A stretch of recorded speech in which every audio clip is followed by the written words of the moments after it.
Muy buenos días, mi nombre es Duvier Fabián Martínez, soy estudiante de primer semestre de Administración Pública Territorial de la SAP y este video es para la materia de Historia de la Administración Pública. La pregunta o el tema que voy a tratar es cómo cambió la forma de administrar lo público en Colombia cuando entró el modelo neoliberal en los años 90. Porque más allá de la economía, lo que se transformó fue la idea misma del Estado. Entonces, vamos por partes. Para entender lo que pasó, hay que mirar atrás. Desde los años 50, Colombia funcionaba como un modelo llamado industrialización por sustitución de importaciones, que en palabras simples podemos decir que el Estado protegía la industria nacional con aranceles altos y licencias previas. La idea era producir aquí lo que antes se importaba. Eso funcionó un tiempo, pero para finales de los 80 el modelo estaba agotado. La industria era poco competitiva, la deuda externa pesaba y en 1989 se rompió el Pacto Internacional del Café, que era la principal fuente de divisas del país. A todo esto se sumó algo decisivo, el Consenso de Washington.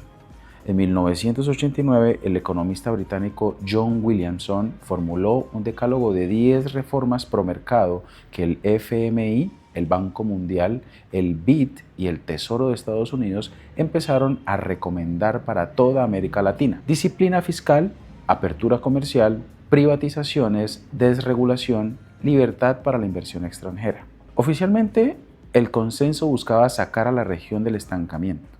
Pero analistas críticos como Joseph Stiglitz, Consuelo Humada o Eduardo Sarmiento Palacio sostienen que los grandes beneficiados terminaron siendo el capital financiero internacional, las multinacionales y las élites locales conectadas con esos circuitos.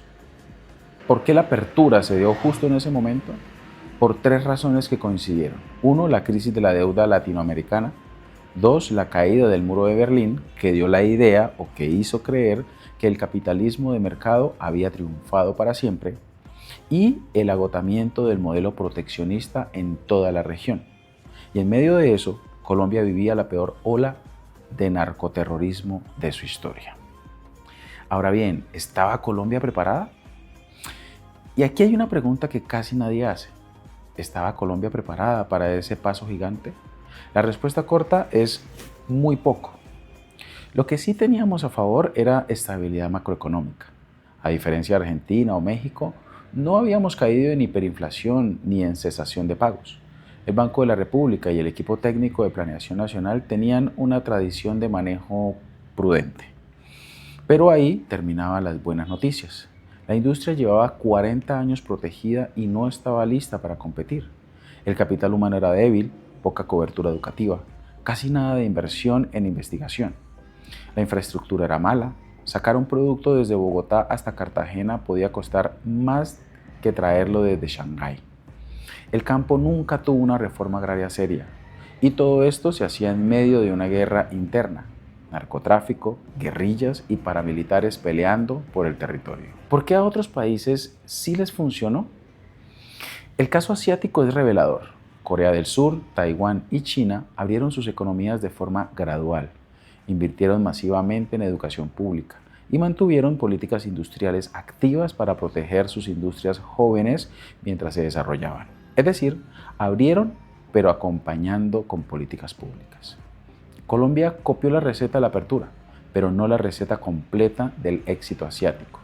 Aplicamos la mitad de la fórmula y esperamos resultados completos. Por eso, en parte, el balance final fue tan desigual. 3 gobiernos lideraron el cambio, pero detrás de ellos había un grupo de jóvenes economistas que la prensa de la época bautizó como el Kinder de Gaviria. Rudolf Holmes, Armando Montenegro, José Antonio Campo, Mauricio Cárdenas, Miguel Urrutia, Juan Luis Londoño, los hermanos Silva.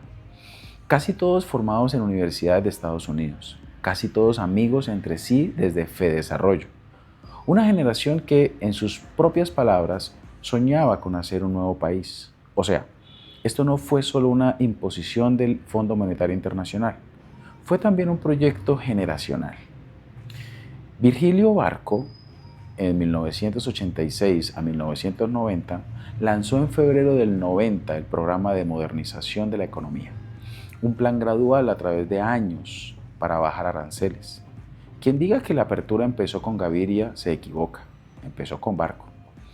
César Gaviria, de 1990 a 1994, llegó al poder, llamó a su kinder y en agosto del 91 aplicó toda la rebaja arancelaria de una sola vez. Los aranceles pasaron del 43% al 18% en meses. Esto se conoce como terapia de choque. Gaviria mismo lo dijo. En vez de hacerla en 3 tramos, decidimos aplicarla toda de una vez. También impulsó la Constitución del 91. Y llega Ernesto Samper del 94 al 98. Intentó marcar distancia con su plan El Salto Social, pero el escándalo del proceso 8000, dinero del cartel de Cali en su campaña, lo dejó sin capital político y terminó manteniendo el modelo. ¿En qué se concretó esto? En leyes que transformaron la administración pública en Colombia. La Ley 7 del 91 creó el Ministerio de Comercio Exterior, Bancoldex y Proexport. La Ley 9 del 91 liberó el mercado cambiario. La Ley 50 del 90 fue la reforma laboral.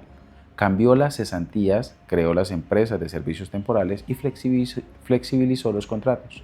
Para los empresarios fue modernización, para los sindicatos, precarización. La Ley 100 del 93 creó el sistema actual de salud y pensiones, con las EPS y las AFP. La cobertura en salud pasó del 24% a más del 60% en una década, pero al precio de mercantilizar un derecho social. Y muy importante para nosotros, la Ley 60 del 93 desarrolló la descentralización fiscal. Transfirió recursos y competencias a departamentos y municipios. Ahí nace parcialmente la administración pública territorial que estamos estudiando. Aquí hay un detalle que casi nunca se cuenta. ¿Por qué Gaviria aceleró tanto la apertura?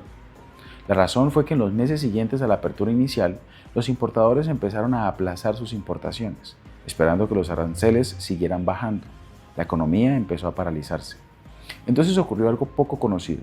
Nicanor Restrepo, empresario del Grupo Empresarial Antioqueño, llamó directamente a Gaviria y le dijo que había que acelerar el proceso antes de que los gremios lo bloquearan. Y Gaviria lo aceleró. Pero ahí viene la paradoja. Estudios posteriores del Banco de la República mostraron algo aterrador. Después de bajar los aranceles, los gremios crearon barreras escondidas, los llamados paraaranceles, a través de instituciones como el ICA. O sea, se cerró la economía por la puerta de atrás.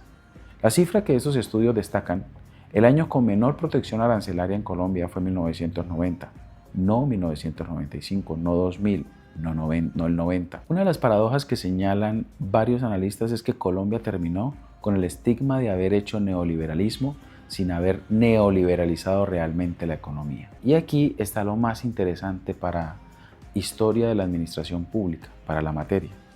La Constitución de 1991 declara a Colombia como Estado social de derecho.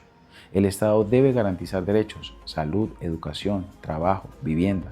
Pero la misma Constitución le dio autonomía al Banco de la República con la misión de controlar la inflación y elevó la libertad económica a derecho fundamental. O sea, una mano del Estado dice, garantizo derechos, la otra mano dice, no puedo gastar mucho.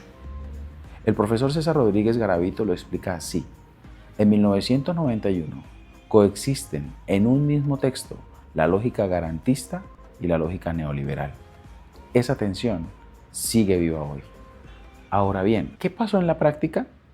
El desempleo pasó del 9,8% en 1991 a casi el 20% en el año 2000.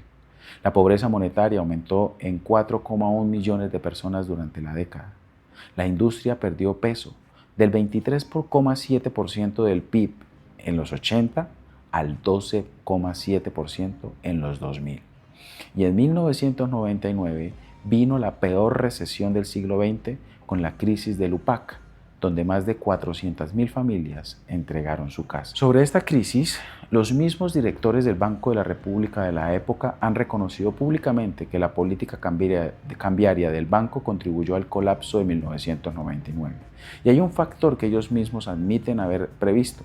La teoría que estudiaron decía que la apertura iba a beneficiar al empleo, porque Colombia tenía mucha mano de obra y poco capital. Pero la realidad fue otra. La automatización, los computadores y la entrada de China al mercado mundial cambiaron las reglas. La apertura terminó premiando al trabajo calificado y castigando al no calificado. La brecha entre ricos y pobres aumentó en todo el mundo. Eso no estaba en los manuales que ellos estudiaron. Para mí, como estudiante de administración pública, lo más importante de todo esto es entender que los años 90 no fueron solo un cambio económico, fue un cambio en la forma de pensar qué hace el Estado y cómo se administra. Y muchas de las preguntas que abrió esa década siguen sin respuesta. Muchísimas gracias por ver este video.